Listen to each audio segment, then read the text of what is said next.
और एक यज्ञ की रचना की।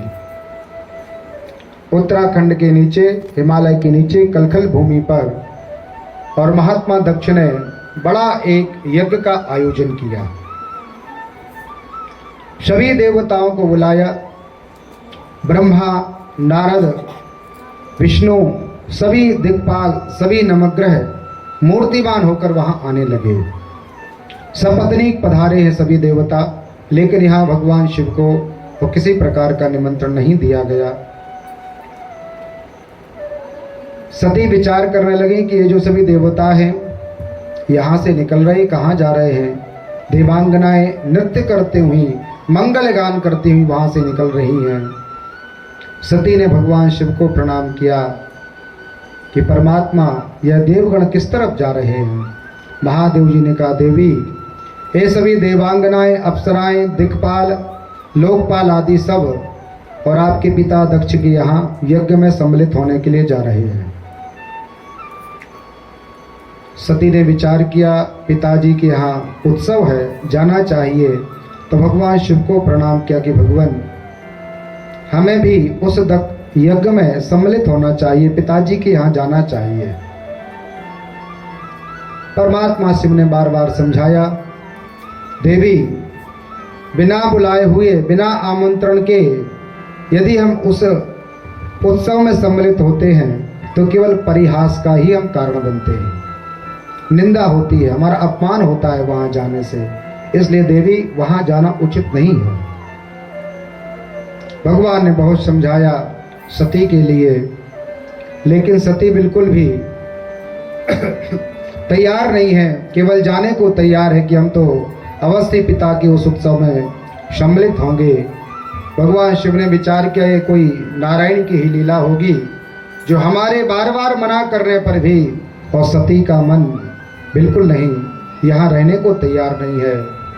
भगवान शिव ने वहीं मनी मन भगवान राम को, भगवान नारायण को प्रणाम किया और अपने सभी गणों को मां सती के साथ कर दिया और आज्ञा दे दी कि चले जाओ। सती मैया वहां से निकली, सभी रुद्रगण उनके साथ हैं। माता उस कलखल भूमि में पहुंची जहां महात्मा दक्ष ने विशेष यज्ञ की रचना की हुई थी। सभी दिक्पालों की वहां जगह बनी हुई है। सूर्य भगवान की एक आसन लगी है, चंद्र भगवान की आसन लगी है, भौम की आसन लगी है, ब्रह्मा जी की आसन लगी है, मरीचि की आसन लगी है, पूखा की आसन लगी है, ब्रह्मा जी की आसन, सभी की आसन लगी हुई हैं। और जब वहां महात्मा और शिव की वह अर्धांगिनी मां सती वहां पहुंची तो इनको तो बड़ा मन में प्रसन्नता कि हम पिताजी के घर जा रहे हैं। चलो, पिताजी से भूल हो गई होगी, निमंत्रण देने में भूल गए होंगे, लेकिन हमें तो जाना चाहिए। तो बड़ी प्रसन्नता से के साथ जा रही थी कि पिताजी मिलेंगे, माताजी मिलेंगी, हमारी जो 27 बहनें वह भी मिलेंगी। तो प्रसन्नता पूर्वक नगर में प्रवेश किया। लेकिन माँ सती ने वहां क्या देखा कि कोई भी उनसे अच्छे से बात नहीं कर रहा है। मैया मिली तो थोड़ी सी मुस्कुराई और मुंह पीछे की तरफ कर लिया, क्योंकि डर था कि यदि दक्ष देख लेंगे तो मृत्यु दंड दे देंगे। सबको भय था, तो कोई भी मां सती के साथ वार्तालाप नहीं कहता है। मैया ने विचार किया, माता ने छोड़ दिया, बहनों ने बात नहीं की, यहाँ की प्रजा ने बात नहीं की, चलेगा, लेकिन पिताजी तो अवश्य हमसे बात करेंगे, क्योंकि पिताजी तो हमसे बहुत प्रेम करते हैं। तो मैया दौड़ी और पिताजी के गले लगने के लिए तैयार हुई। वहां महात्मा दक्ष ने बड़े अशब्द द्वारा सती का तिरस्कार कर दिया। गुस्सा आ गई माँ को।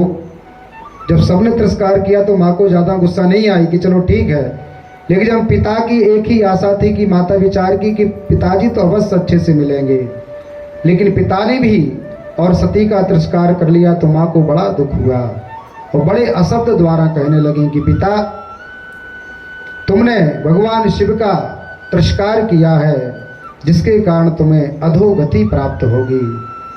सभी ब्रह्मादिक देवताओं को चेतावनी दे दी माता ने कि हे देवताओं, अभी भी सतर्क हो जाइए, अभी भी भगवान शिव को बुला लें, भगवान शिव का एक भाग रख दीजिए, जिससे महादेव जी की प्रसन्नता होगी और यह यज्ञ सफल हो जाएगा।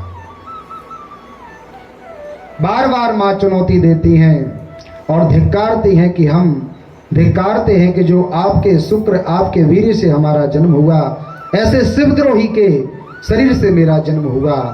ऐसा माँ पार्वती जी बार बार उच्च स्वर से अपने दक्ष के मुंह पर ही उनकी बुराई करने लगी। देवता थर्राने लगे।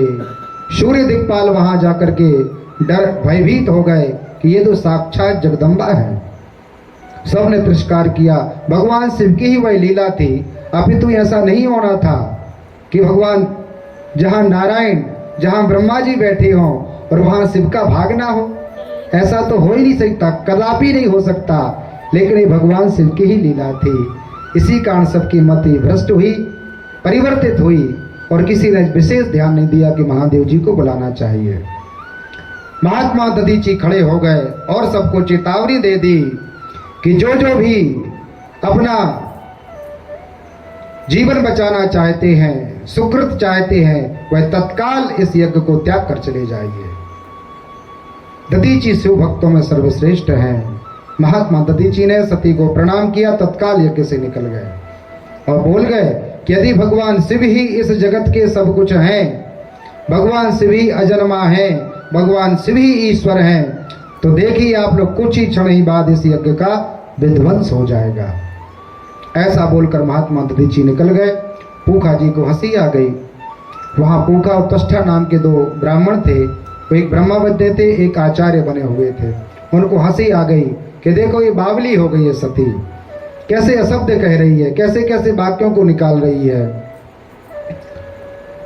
यहां सती ने विचार किया कोई सहायता के लिए नहीं है और शिव का हमारा अपमान हुआ तो चल गया, पिताजी ने हमारा सम्मान नहीं किया, माता ने सम्मान नहीं किया, किसी ने भी सम्मान नहीं किया, कोई बात नहीं है।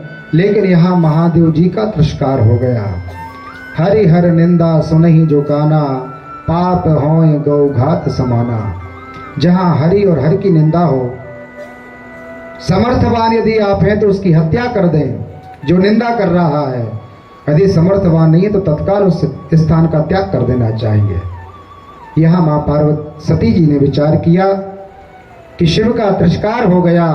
तत्काल योग अभ्यास में लगकर माँ सती ने योगाग्नि में अपना शरीर और भस्मीभूत कर दिया। उसी